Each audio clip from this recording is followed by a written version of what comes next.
You've been following the headlines on the president's three-nation Gulf tour that's been taking place this week. You have said that Saudi Arabia is essentially helping this White House to achieve some of its biggest challenges. Of course, oil on top of the list as it relates to this part of the world, but also Russia and Iran. What do you make of the optics and the outcomes of this Gulf tour so far? You know, I think that President Trump chose Saudi Arabia for his first official foreign visit shows that if President Trump had a best friend among nations, it would be Saudi Arabia, and followed closely by Qatar now and the UAE. Why? He made it very clear, I think, in his January 24th Davos speech, is the one time he explicitly sort of said publicly what he was asking from Saudi Arabia. And it was help with the three biggest problems he has: inflation, Russia, and Iran. And the key to solving all those three problems was to get prices down, oil prices lower.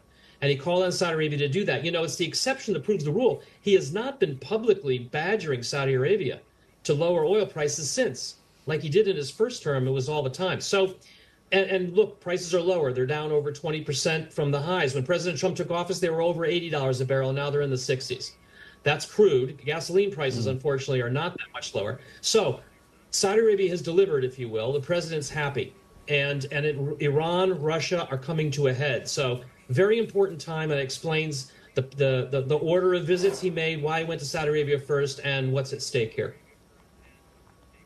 Bob, also really significant for the region. I want your take on this as well. The president announcing a rollback of sanctions on Syria. You're someone who served in the White House. You watched through the Obama years how Syria became such a foreign policy failure for that administration. What do you make of this shift?